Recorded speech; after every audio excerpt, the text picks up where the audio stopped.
one of the things that Jewish tradition likes to talk about, I think more so than other spiritual traditions, is blessing. It's the power of blessing, the nature of blessing, the flow of blessing. Just said in the Misha Bera, may we be a blessing, right? And that's part of the blessing to Avraham. We've got blessings all over the place, and but it's helpful sometimes to kind of break it down a little bit of the nature, different kinds of blessing. And now, as we've entered the Jacob stories, we're introduced to well, at least two, maybe more, but at least two kind of forms or equally important ways that we can approach blessing, or that Jewish tradition, Jewish spirituality approaches blessing. So first one comes from our Parsha this week, Vayetze. Right, just so you're well, you can hang out. I mean, or have a seat, or you don't have to stand. Really, it's going to be a minute. Yeah. Don't wait. I know we didn't go over that, but right.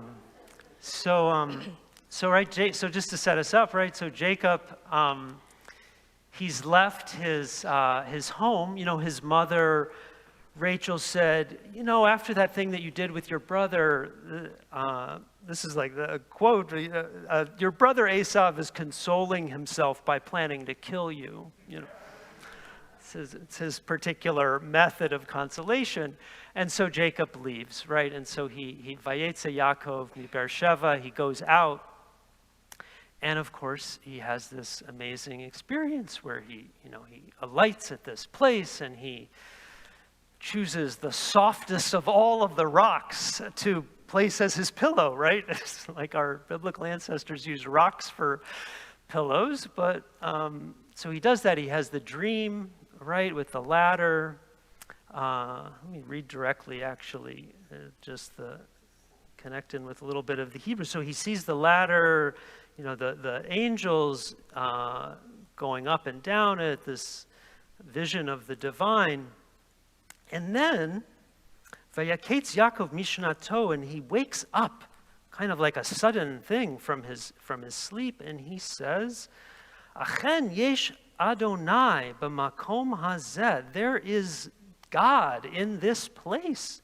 God is here in this place. Being is here. Yud-He Vav-He is here. Ve'anochi lo yadati, and I did not know it. I didn't know. Vayira, Vayomer, and he was like afraid or shaken. And he says, Manorah makom hazeh. This is such an awesome place. How awesome, how incredible is this place? This is the house of God. So, right, that element of there is divinity right here in this very place that he taps into.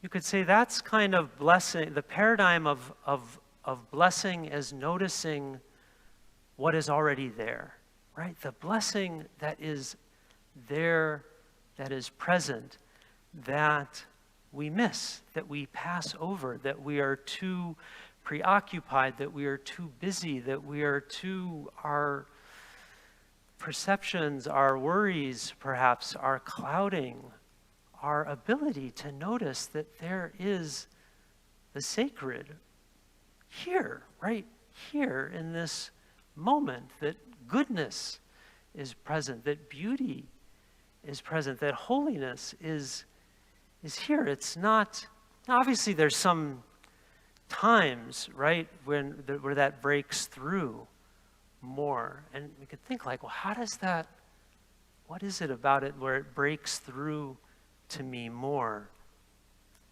It's like, what is it that causes us to not know?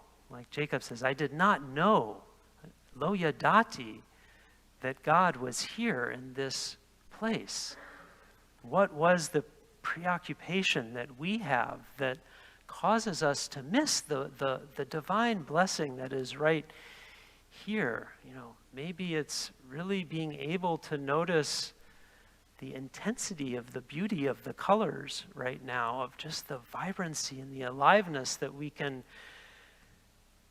connect for that moment with, like the Baal Shem Tov's line that he loved to quote over and over again, the whole world is filled with the divine glory, right? It's like about letting down the fetters, these blocks that are covering our eyes. That sometimes, we have to get things done. We can't always be going around manorah hamakomas that we don't, it's very hard to get a lot done that way, right? I mean, so we maybe know some people like that. Actually, I'm married to someone kind of like that. It's hard to walk down a trail sometimes. It's not about getting things done, right? So some people, they model that, right? And some of us need that modeled. It's a beautiful thing when we can be open to that and we can just say, wow, there's something here that I just didn't know, and something falls away and we see the intensity of the blessing and the beauty that's right there, and that child before us and our beloved that's before us and our parents, whatever it is in the fullness. So right, that's one piece. Shabbos is really great for helping all of us, right, make space for those preoccupations to fall away so we can have that kind of clear seeing. I often tap into it as well, like on retreat. It's one of the beautiful things about going, not like a Osei retreat where you go to Kakefon and you talk to hundreds of people, or dozens of people for days. It's really great. I mean more like a kind of silent retreat, where you're really paring stuff away so that a steaming cup of tea in front of you becomes a revelation, becomes so beautiful, manorah hamakom hazeh, that this tea is in front of me, right? So that's one element of one kind of way of approaching blessing that we learn out from Jacob. The other one we have to look next week into Vayishlach, into next week's Parsha. And that's where we get our classic paradigmatic introduction to the idea that sometimes you gotta wrestle for the blessing, right? So just to set us up, many of us know the story, but just in case some of us don't, to set us up, right? Jacob is returning back to Eretz Yisrael from being away for 20 years, hoping that his brother has figured out other ways to console himself. And he's about to face his brother. It's nighttime, and he's afraid. He sends his family across the river Yabok in the middle of the night, right? It's this whole amazing scene, right? I mean, just imagine that, right? He doesn't have a small family. He's got a bunch of children, a couple wives. And then the Torah tells us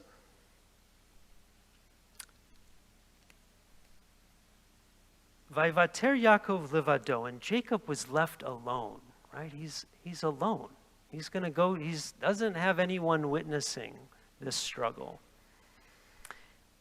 Yavek ish imo ad alot hashachar, and a man, a person, wrestled with him until the dawn rose. And he saw that he couldn't prevail against him. We don't know which is which. The Hebrew isn't clear of who's, they're both clearly struggling, and so Jacob gets struck in his upper thigh and he gets injured, and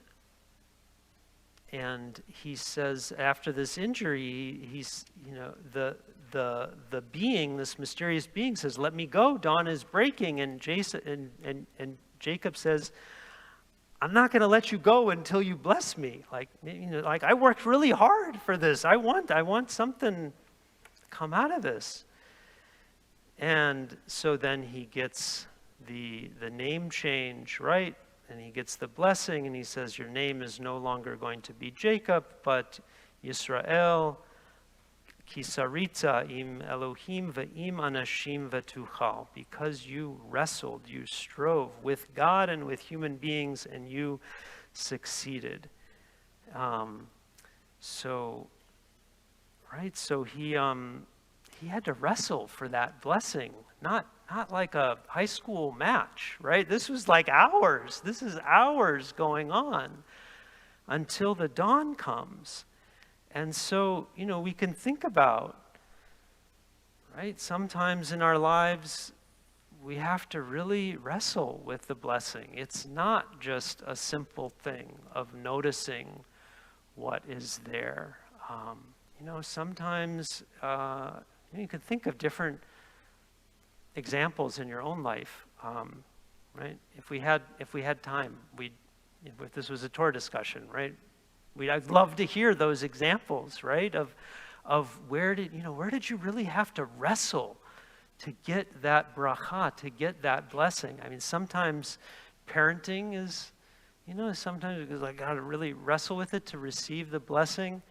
I know, well, not to pick on, someone over there, but our partners, right? With our our closest relationships, right? Those aren't always just, moving along, everything's great. Like to really, in intimacy, to really open up the blessing of intimacy, there has to be difficulty and wrestling and struggle. And then you've gone through that. And then the closeness that can come through can be so wonderful. I mean, also, illness too sometimes, right? It's like Nebuch, we don't want people to have to do that, but sometimes that's the way it works. Not always, but sometimes that's how those blessings can be really wrestled with. And